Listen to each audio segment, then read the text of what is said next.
About that age is when I started doing a lot of journaling and writing, and I kept most everything I've ever done. Mhm. So I oftentimes will look back through the eyes of a 10-year-old, a 15-year-old, 20-year-old, on and on and on, and Mhm. kind of see where I was at. But I think the biggest, most important message, if I could have that conversation, is I told you so. Welcome to the podcast, listeners. Today's conversation is with Dean J. Fusto, who is an educational leader, school leader, author, and founder of Teach, Learn, Lead. Dean has spent decades across classrooms, boarding schools, global partnerships, and leadership spaces asking one persistent question, that is, what does actually mean to lead human beings well? It's not just a checklist conversation here. It's a reflective one about leadership, about culture, and the future that we're quietly building inside schools. So, welcome to our podcast, Dean. How are you doing today? I'm so excited to be here, and I love the podcast, and I'm glad that I can maybe contribute some thoughts, ideas to the growing library you have. So thank you. Perfect. Thank you so much for being here. We're really excited about this podcast. So, the first question I would want to ask you is that if you could sit down with your 10-year-old self for like a few minutes, what would you want to explain about the journey that you've been on? Not just titles, but the kind of life that you have ended up choosing for yourself. Yeah, I love that question. And that's something I engage in pretty regularly because at about that age is when I started doing a lot of journaling and writing, and I kept most everything I've ever done. Mhm. So I oftentimes will look back through the eyes of a 10-year-old, a 15-year-old, 20-year-old, on and on and on, and Mhm. kind of see where I was at. But I think the biggest, most important message, if I could have that conversation, is I told you so. And what I mean by that is there are times when you're younger, could be other times in your life too, where you start to have those kind of dreams and aspirations, and they seem so distant. They Mhm. seem so far away. So I think one of the things I would say is, although they seem that way, you got to continue to pursue them, refine them, think through them.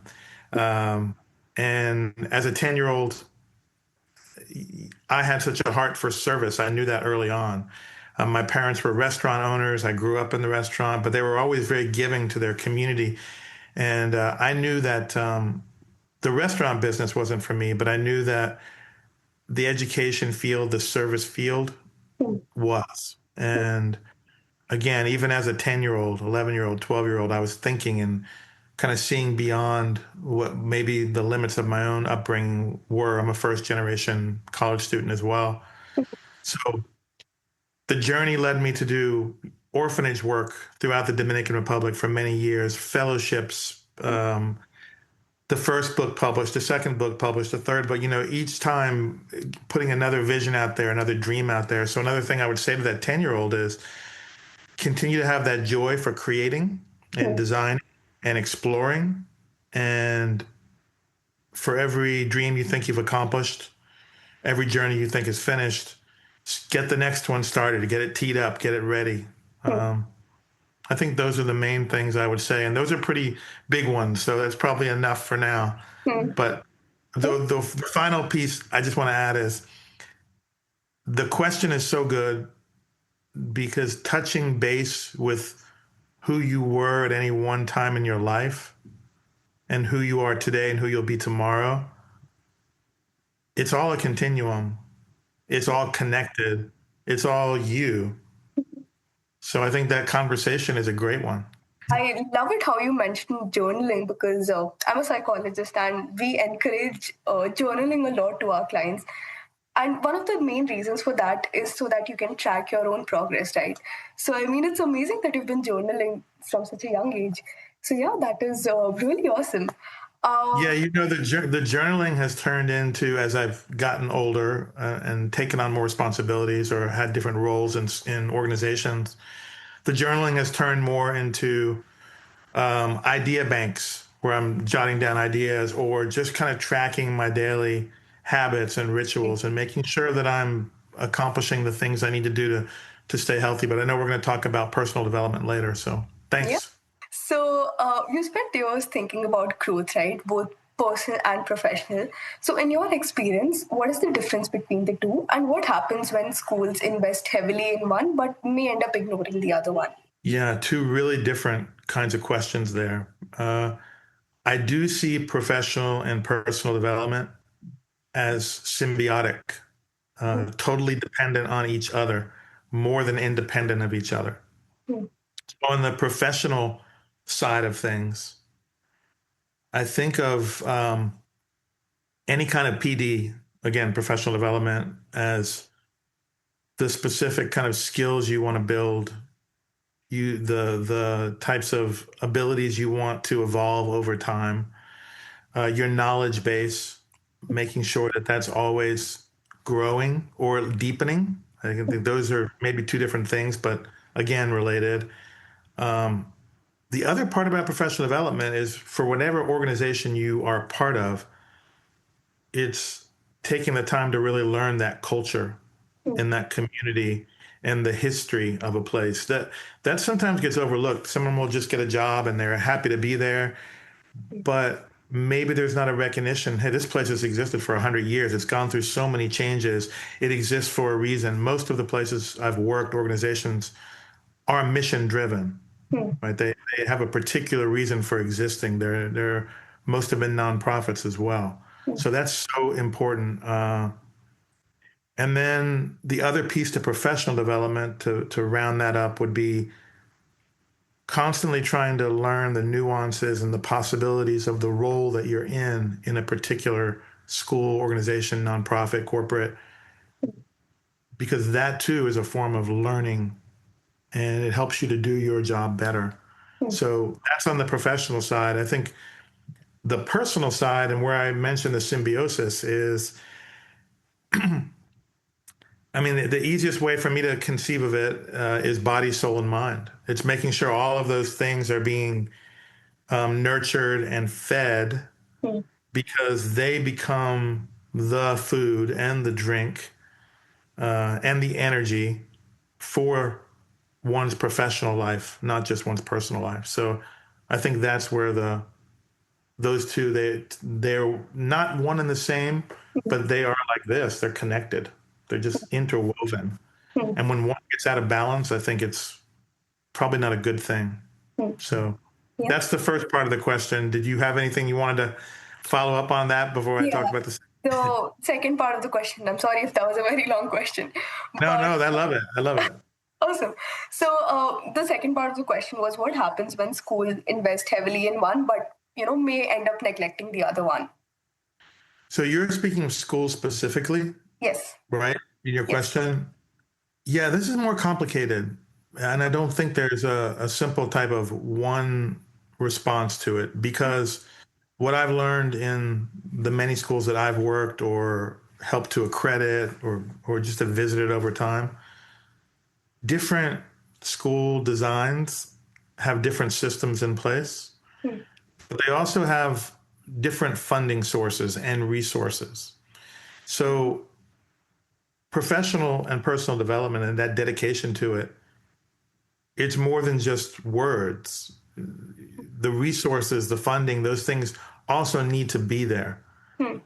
Well, I think in a school that has those things, what the most important is having a vision for cohesion and how you would focus on both that professional and personal development of a individual.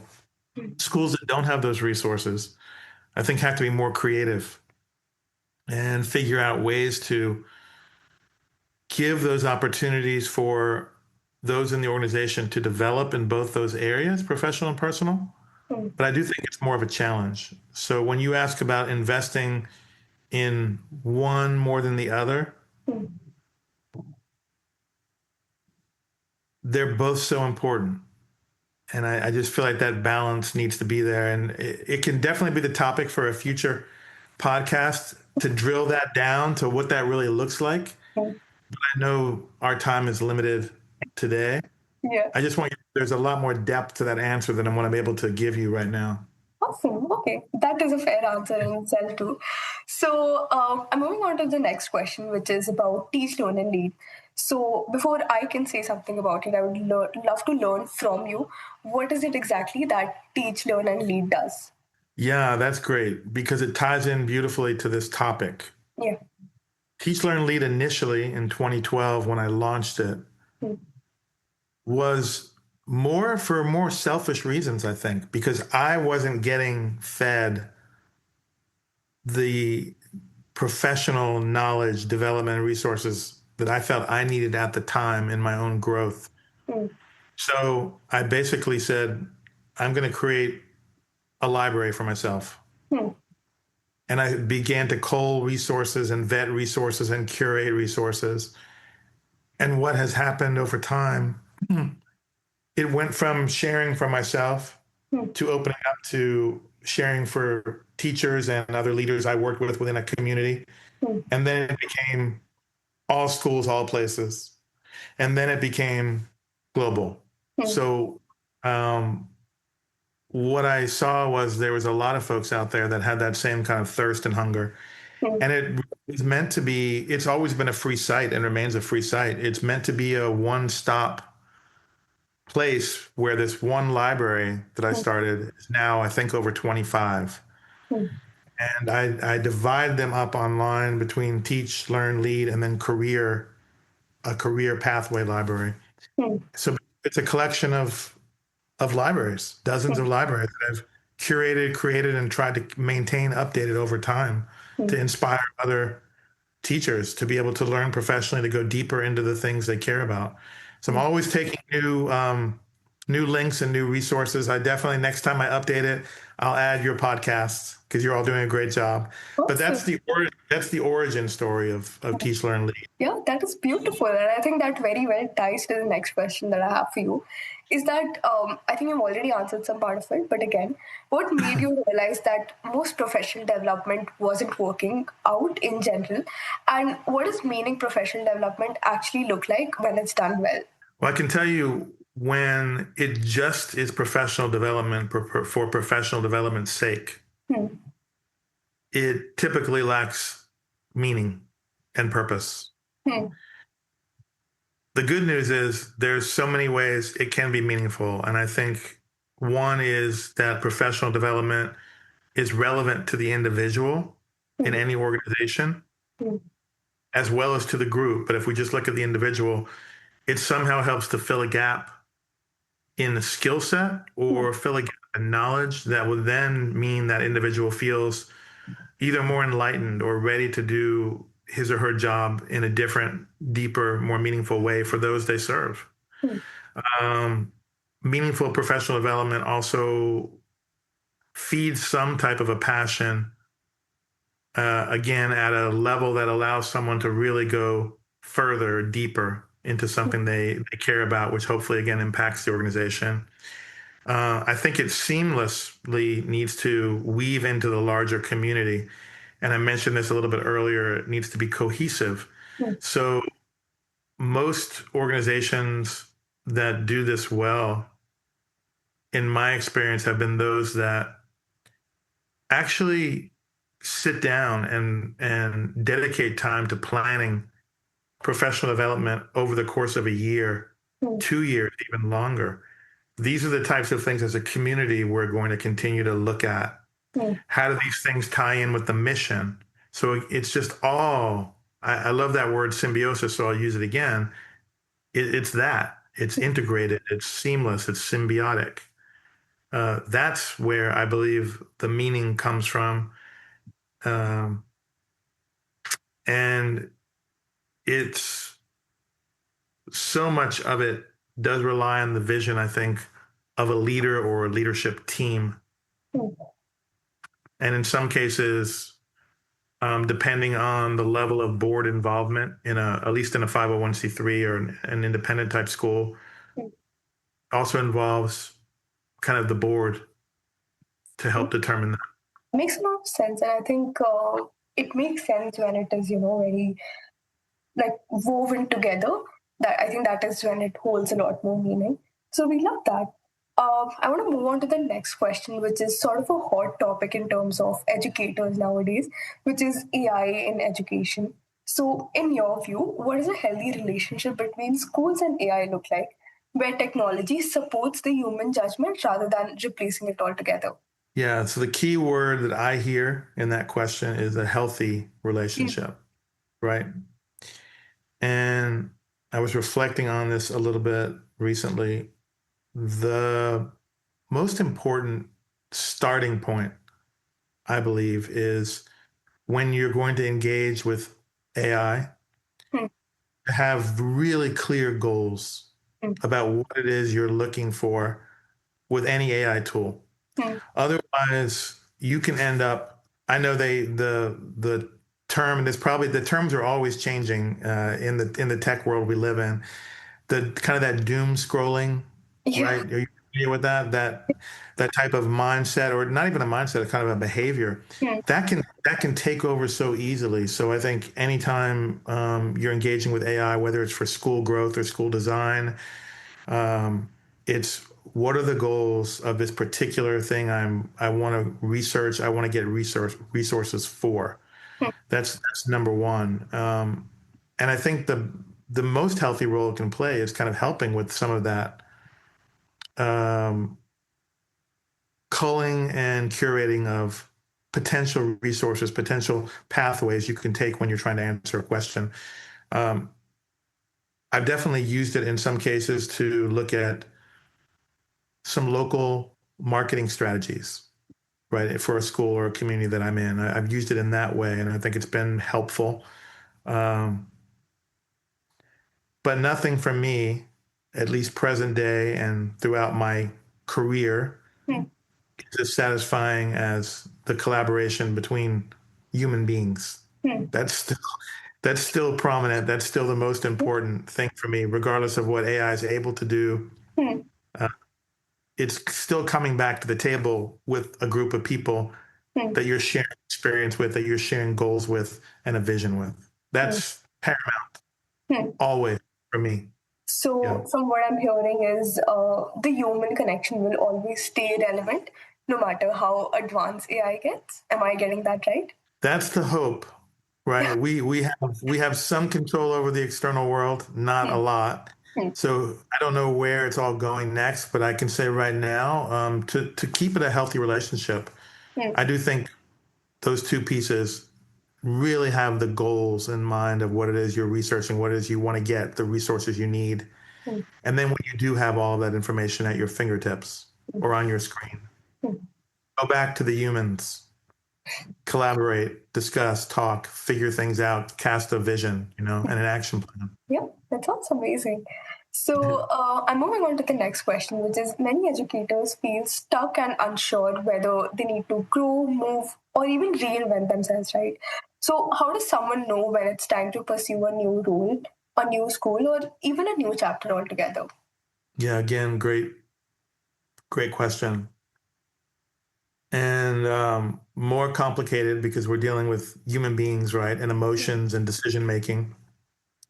So, probably something we can go a lot deeper into, but I think kind of surface level Mm, things that come to mind for me are paying close attention mm, to the stuck feeling mm, when you are experiencing it. mm, What does that mean for the individual? Like taking the time to really reflect. Okay, I'm feeling stuck. I'm feeling frustrated. Is that due to my own desire and aspirations to do more within mm, the organization? Is it due to obstacles that I perceive are in place that I feel like I can't get through, get over, get under? mm, So that's number one. It's really paying attention to the what is it that's making you feel stuck, mm, and that's hard work. That's someone you're asking someone to really reflect on that in an honest way. It's hard work, and sometimes it requires coaching or just another person to hear you. mm, That's the first. I would say the second is to always be in that kind of a research mode, explore what's out there. mm, So at least you know what maybe the options are. Part of the light bulb moments for me in my life professionally were when I started to teach, learn, lead, and just understanding, wow, there are so many designs for schools out there. and learning organizations. And that's only increased over time. I was reading about a school yesterday that is completely without classroom. It's just a traveling school. So there's just so many, so many different models out there. And that one in particular is not for everyone. I think there's probably some financial challenges built into that one for families. But I guess my point is, if you're ever feeling kind of stuck and not sure, Mm, explore what's out there mm, and realize there's so many different variations mm, of, if you're in the school world, schools and school design and systems. Um, Third, for me, is when you are going to make a change, just make sure you're making it in a moment of clearness and clarity, mm, as opposed to having a bad day or an emotional reaction. mm. That's key. And I think this is a pattern number 4 that we're hearing back when we talked about the 10-year-old and other pieces of my own life. But it's just spending time with yourself a lot. Mm. What is it you want 6 months, a year, 5 years, 10 years from now? That's, I think, really important to keep putting that out there, even if it changes. Writing those things down, okay, they're for your consumption. Mm. If you're fearful that you're going to write something down and it's going to happen that way, that's just a false premise, right? Yeah. Um, so just doing the work, looking at all the possible resources and examples, and Teach Learn Lead is a great resource. As I said, it's free, it's out there, and I think I have a whole library on school design with Mm, probably 40 different types of schools that exist mm. and how they distinguish themselves from each other. So again, great question. Thanks. Thank you so much for answering it so honestly.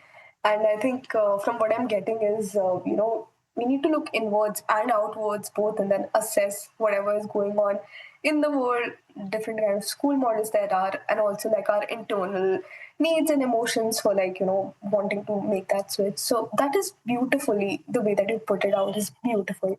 I'm going to move on to the next question, which is also the last question for the podcast, Sure. which is who is another educational leader that you deeply respect, someone that you're learning with and not just from?